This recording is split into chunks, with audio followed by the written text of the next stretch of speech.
जब इंसान के अंदर से इंसानियत खत्म हो जाती है, जब पुलिस का खौफ निकल जाता है, जब संसार से मोह नहीं रह जाता, तो वह बन जाता है क्रिमिनल और जुर्म की दुनिया में अपराध के काले पन्नों पर अपना नया आधार कार्ड बनवा लेता है, जिसका पता कई अपराधों से गुजरते हुए आखिर में जेल होता है। जुर्म के अनोखे अफसाने, हैरत अंगेज और खौफनाक वारदात की खून से सनी तस्वीरें, काले कारनामों की कहानी जो आपके रोंगटे खड़े कर देगी। लेकिन हमारा मकसद सनसनी फैलाना नहीं, बल्कि आपको सावधान करना है कि कहीं कातिल आपके आसपास तो नहीं है। तो आज भी हाजिर हूं मैं, संदीप निरंजन सरकार, सनसनी से भरी कई वारदातों और किस्सों को लेकर, जो कराएंगी आपका सच से सामना और रूबरू कराएंगी आपको दुनिया की सच्चाई से। हम आपको दिखाएंगे जुर्म से जुड़ी हर एक खबर, क्योंकि आपके हर तरफ घूम रहे हैं क्रिमिनल। गुरुग्राम में एक शख्स ने अपनी पत्नी के आशिक को मौत के घाट उतार दिया। वारदात सेक्टर 18 थाना क्षेत्र के सरोल गांव के रहने वाले शख्स को अपनी ही बीवी के अवैध संबंधों के बारे में जब पता चला, तो उसने बीवी के आशिक अब्दुल से बदला लेने के लिए उसे बुलाया और फिर अपने साथियों के साथ मिलकर रच डाली एक ऐसी खौफनाक कहानी, जिसे जानने के बाद सभी दंग रह गए।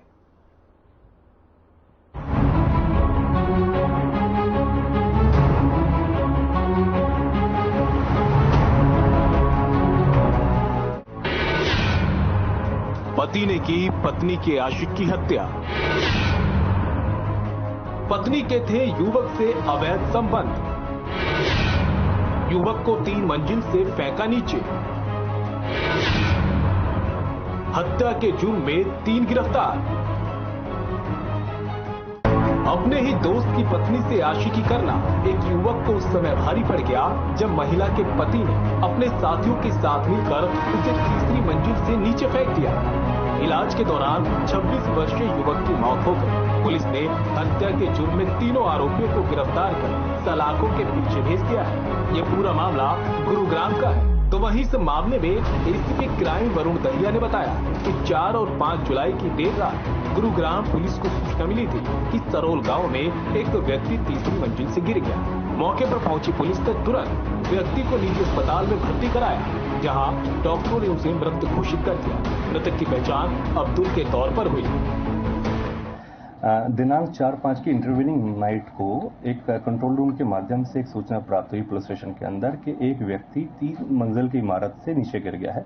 और उस संबंध में मौके पे जो ईआरवी की रिस्पांस टीम थी, क्विक रिस्पांस टीम हमारी पुलिस की तरफ से, और पुलिस अधिकारी वहां पर पहुंचे। व्यक्ति विशेष को जो तीसरी मंजिल से गिरा था, उसको तुरंत हॉस्पिटल एडमिट कराया गया। दौरान जांच मतलब जो इलाज है, उस व्यक्ति की मृत्यु हो गई। और उस संबंध में जो संबंधित पुलिस स्टेशन थे, अपने इंस्पेक्टर हरीश है एसएचओ वहां पर, उन्होंने 174 सीआरपीसी की कार्रवाई करी।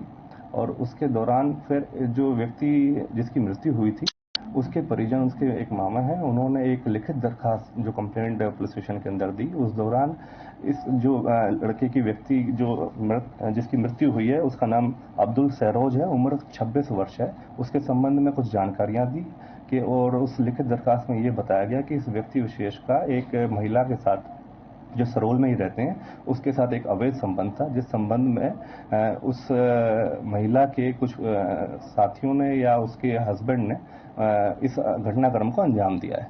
तो उसकी गहनता से जांच करते हुए संबंधित एसएचओ जो इंस्पेक्टर हरीश जी ने तत्परता से कार्रवाई करी और उन्हीं को सभी को शामिल जांच करा, पूछताछ करी, और उसमें यह पाया कि इस जो जिसकी मृत्यु हुई है, जो मृतक है अब्दुल, इसको बुलाया गया है और वहां पर संबंधित जगह पे, और इसके साथ मार पिटाई करी गई है और ऊपर तीसरी मंजिल से इसको धक्का दे दिया, जिस दौरान इसकी इलाज के दौरान इसकी मृत्यु हो गई।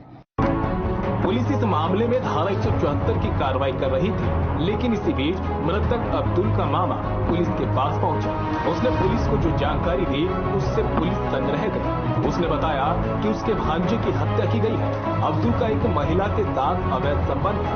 उन्हें शक है कि इसी रंजिश के चलते उसके पति या महिला के साथियों ने इस वारदात को अंजाम दिया होगा। तो इसमें तत्परता से कार्रवाई करते हुए एसएचओ संबंधित ने जो कार्रवाई करी, उसमें 3 व्यक्ति विशेषों को इनको अरेस्ट करा गया है, जिनका नाम है आलमदीन हुसैन जिसकी उम्र 24 वर्ष है, बिलाल हुसैन जिसकी उम्र 33 वर्ष है, व हनन जिसकी उम्र 24 वर्ष है। बताया जा रहा है, पूछताछ में सामने आया कि हनन की जो वाइफ है उसके साथ इसकी इलिसिट रिलेशनशिप थे जो मृतक था। इस संबंध में इनकी आपस में बहसबाजी हुई और लड़ाई झगड़ा हुआ और मारपिटाई करने के दौरान इस तीसरी मंजिल से इसके ऊपर से गिर दिया गया, जिस दौरान इसकी मृत्यु हो गई। मौके से जिन लड़कों को अरेस्ट करा गया, इन तीनों से आरोपियों से, इनके पास से जो मृतक का मोबाइल फोन और जो शूज जूते थे वो भी बरामद करे गए हैं। मृतक के मामा की शिकायत पर पुलिस ने मामले को गंभीरता से लिया। तत्परता से कार्रवाई करते हुए पाया कि मृतक को उसकी प्रेमिका के पति ने बुलाया था। अपने 2 साथियों के साथ मिलकर पहले अब्दुल के साथ मारपीट और फिर उसे तीसरी मंजिल से धक्का देकर मौत के घाट उतार दिया। पुलिस ने अब्दुल की हत्या में 3 आरोपियों को गिरफ्तार कर मामले का खुलासा कर दिया। आरोपियों की पहचान हनन, आलमदीन हुसैन और बिलाल हुसैन के रूप में हुई है। पुलिस ने आरोपियों के कब्जे से मृतक का फोन और जूते भी बरामद किए हैं। गुरुग्राम से विजेंद्र कुमार की रिपोर्ट।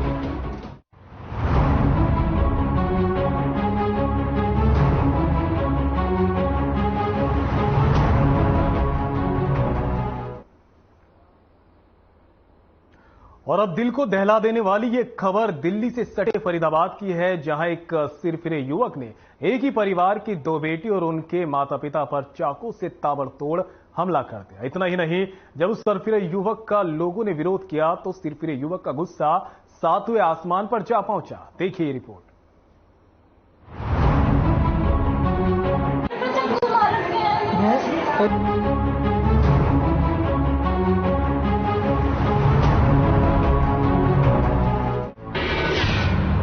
फरीदाबाद में सिरफिरे युवक का आतंक।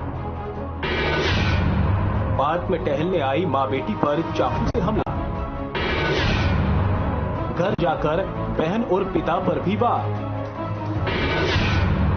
सिरफिरे युवक का सड़क से घर तक का आतंक। फरीदाबाद पुलिस ने दिया जांच का आश्वासन। तस्वीरें बल्लभगढ़ के सिविल अस्पताल की है, जहां तड़के एक सिरफिरे युवक ने कारनामा कर दिखाया, जिसके बाद दिल्ली से सटे फरीदाबाद में डर का माहौल बन गया। आपको पूरा मामला बताते हैं। दरअसल फरीदाबाद की राजीव कॉलोनी के पार्क में मां और बेटी टहलने के लिए गई थी।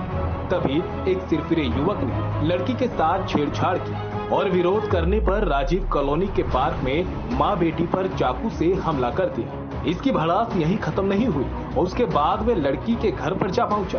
दरवाजा खटखटाया और दरवाजा खुलते ही उसने लड़की के पिता और उसकी छोटी बहन पर भी चाकू से ताबड़तोड़ वार कर दिए। मौका पाकर वहां से वो फरार हो गया। घायल युवती के पिता कांता प्रसाद की माने तो इससे पहले भी इस तरह की घटना को आकाश नाम का युवक अंजाम दे चुका है। मैं और मम्मी वॉक पे गए थे तो एक बीच में रास्ते में लड़का बदतमीजी करने लग गया था हमारे साथ। फिर हम लोग बोलने लग गए तो वो हमारे साथ उसने हाथापाई करने स्टार्ट कर दी। फिर क्या हुआ उसके बाद? वो मार रहा था तो हमने भी एक थप्पड़ उसको मारना चाहा तो फिर उसने मम्मी के हाथ में चाकू मार दिया। फिर हम साइड हुए तो फिर उसने पीछे से मेरे पत्थर से मार दिए। पत्थर मारा है उसने आपको? फिर कर रहे थे तो किसको चोट लगी है आपके? मेरे चोट लगी है और मम्मी के लगी है। फिर उसके बाद हम लोगों को हॉस्पिटल लेके आए ना, तो उसके बाद वो हमारे घर पे आ गया और मम्मी मेरे पापा को और छोटी बहन को चाकू से बहुत सारे। पुलिस कार्रवाई से संतुष्ट हैं आप? पुलिस कुछ भी नहीं कर रही। हमने पहले भी उसकी कंप्लेन करी थी कि वो धमकी दे रहा है, पीछे पड़ रहा है खामखा में। इससे पहले भी उसने किया है ऐसा कुछ नहीं करा इससे पहले, पर उसने धमकी दी थी कि मारेंगे। घटना दिल्ली से सटे फरीदाबाद में राजीव कॉलोनी में सुबह की है। मां बेटी पार्क में घूमने गई थी, वहीं से घटना की शुरुआत हुई। सभी घायलों को बल्लभगढ़ के निजी अस्पताल में दाखिल करवाया गया, जहां एक युवती की हालत गंभीर बताई जा रही है। डॉक्टरों ने फिलहाल उसकी हालत को देखते हुए उसे आईसीयू में भर्ती किया है। एक पीड़िता मेरे पास आई थी जिसको पीछे की तरफ घाव है। मैंने उससे पूछा कि चोट कैसे लगी, तो उसने कहा सेक्टर 56 में मॉर्निंग वॉक के साथ गई थी अपनी मदर के साथ। वहाँ कोई आकाश नाम का लड़का था जो ये युवती उसको पहले से जानती थी। उसने इसके साथ छेड़छाड़ करने की कोशिश करी। जब युवती ने इसका विरोध किया तो उसने गुस्से में आकर उसको पीछे मारा, पीछे चोट मारी और इसी तरह की हल्की चोट उसकी मदर को भी हाथ पे लगी हुई थी। चाकू मारा गया बता रही है लड़की। उसी तरह के हथियार से मारा गया है, लेकिन अभी उस पर कमेंट करना इतना ईजी नहीं है कि चोट उस प्रकार की, चाकू की चोट उस प्रकार की है नहीं। पीड़ित युवती के पिता कांता प्रसाद की माने तो आकाश नाम के युवक ने पहले उसकी बेटी और घरवाली पर चाकू से हमला कर कॉलोनी में पार्क में जानलेवा हमला किया। उसके बाद घर आया और उसने उसकी छोटी बेटी और उस पर चाकू से ताबड़तोड़ वार कर दिए। हमला करने के बाद आरोपी वहां से फरार हो गया। पता लग गया राजीव कॉलोनी में झगड़ा हुआ है।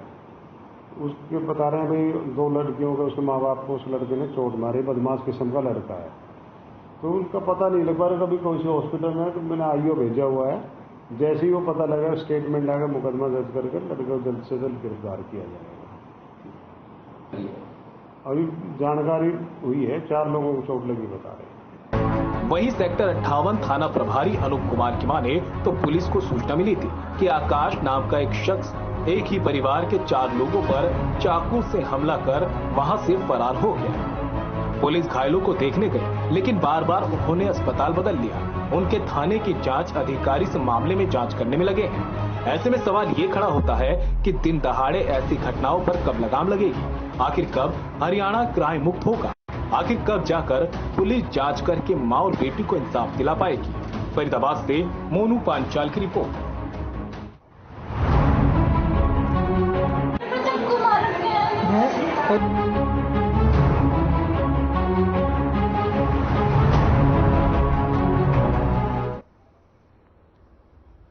तो वहीं यमुनानगर की कस्बा जटलाना में चोरी कर भाग रहे 2 चोरों का पीछा कर रहे 2 युवकों पर चोरों ने फायरिंग कर दी। इस गोलीबारी में 2 युवकों को गोली लगी है, जिसमें एक की हालत गंभीर देखते हुए उसे पीजीआई रेफर कर दिया गया। चोरों ने घटनास्थल पर अपनी मोटरसाइकिल को छोड़ दिया और फरार होने में कामयाब हुए। फिलहाल पुलिस ने मामले की जांच शुरू कर दी है।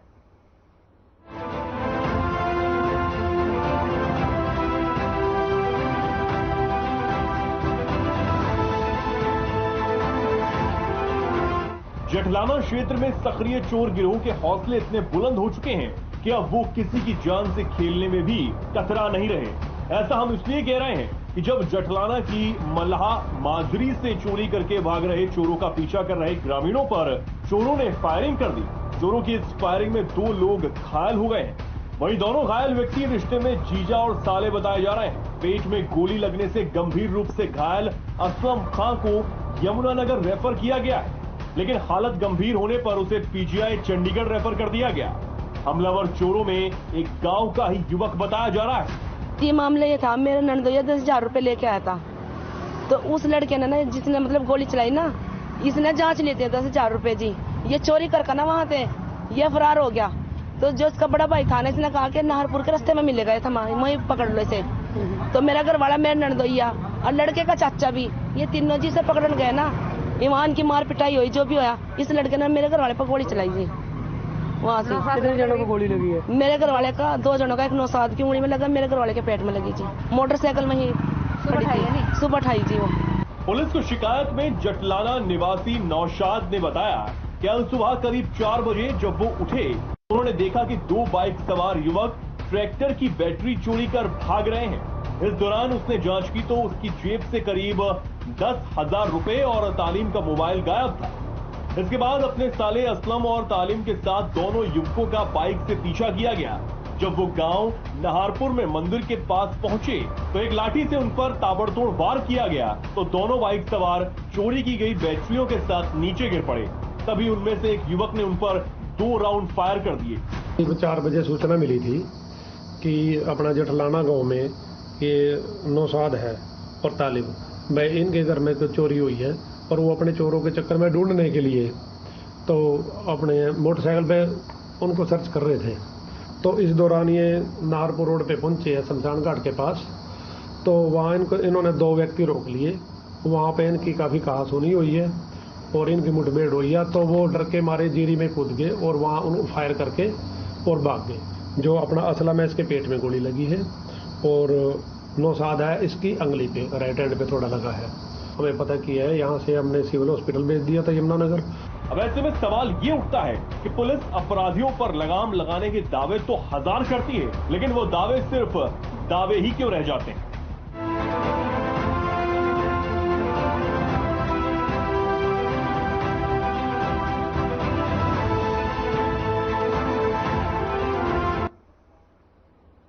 और महेंद्रगढ़ के गांव माजरा खुर्द में दबंगों की गुंडागर्दी इतनी ज्यादा है कि आधी रात को घर में घुसकर कुछ लोगों ने एक युवक की पिटाई कर डाली। क्या कुछ पूरा मामला है, देखिए हमारी इस रिपोर्ट में।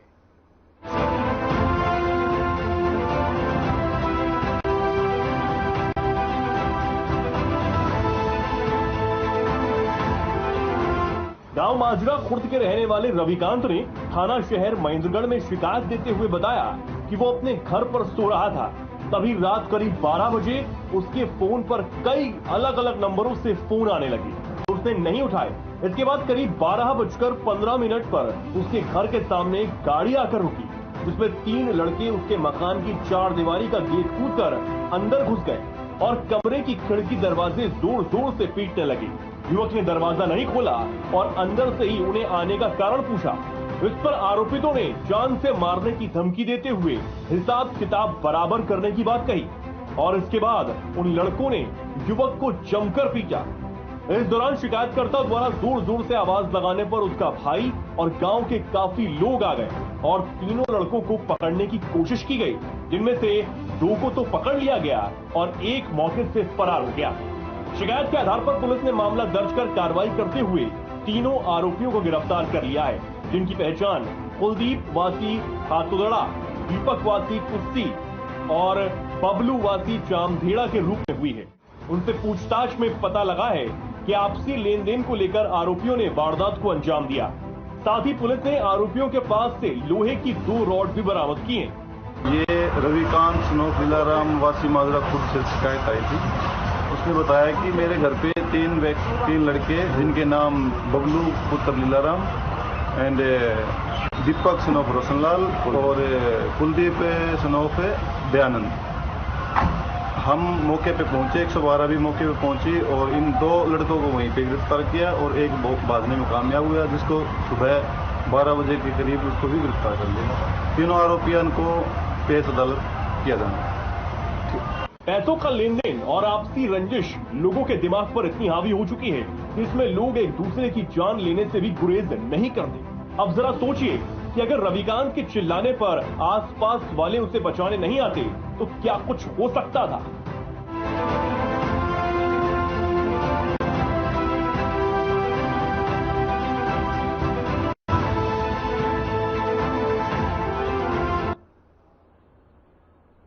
तो वहीं देश के अलग अलग कोने से लव जिहाद के मामले सामने आ रहे हैं। प्रदेश में भी लव जिहाद का मामले में बढ़ोतरी देखी जा रही है। ताजा मामला स्मार्ट सिटी फरीदाबाद का है, जहां एक नाबालिग को झांसा देकर 2 महीने तक हवस का शिकार बनाया गया। क्या है पूरा मामला, आइए आपको दिखाते हैं।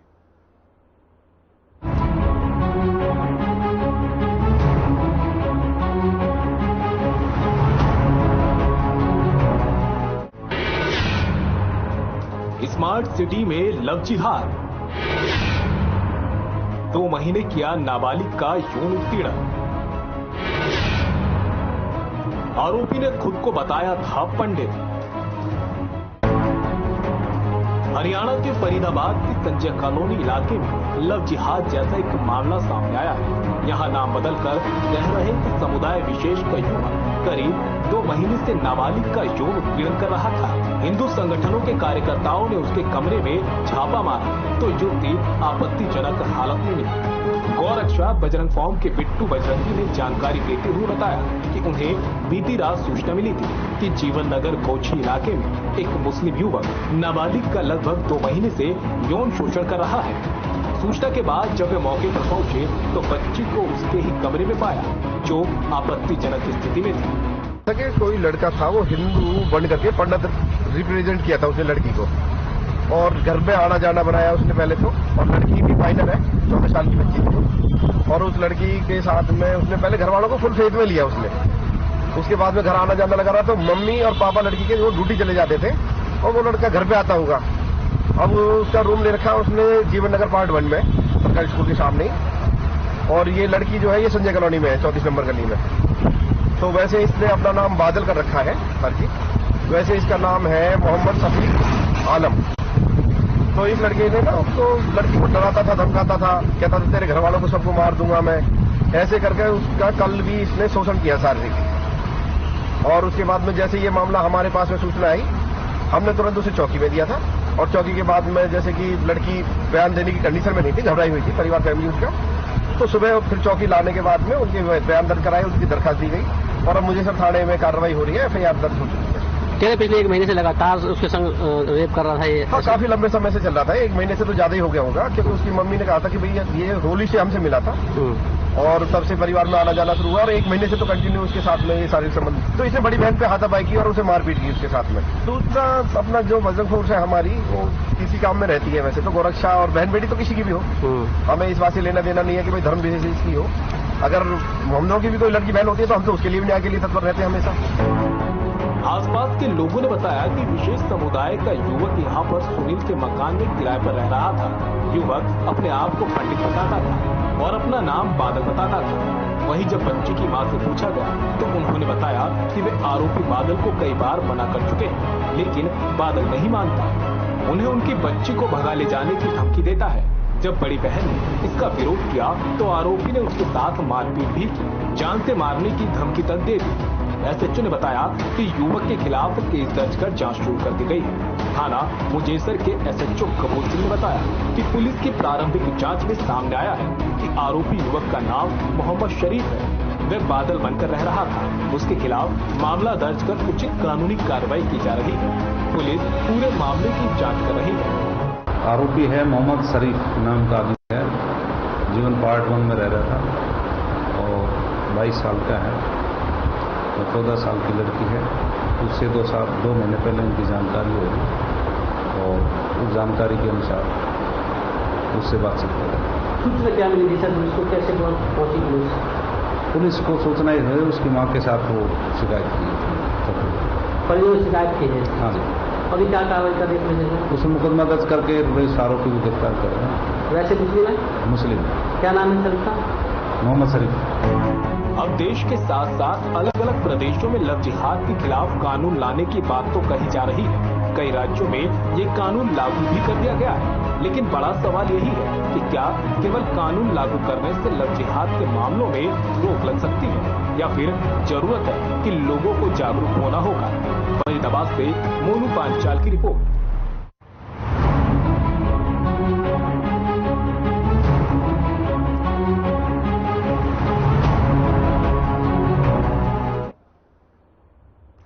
तो देखा आपने किस तरह से बदमाश शातिराना अंदाज में अपराध की वारदातों को अंजाम देते हैं और मौके से फरार हो जाते हैं। हमारे इस खास कार्यक्रम का मकसद आपको डराना नहीं बल्कि आगाह करना था, क्योंकि हो सकता है कि कोई बदमाश दोस्ती और अपनेपन का चोला पहनकर आपके आसपास घूम रहा हो। तो सावधान रहिए और ऐसी ही वारदात भरी कहानियों के लिए देखते रहिए हमारा खास कार्यक्रम क्रिमिनल। मेरे जैसा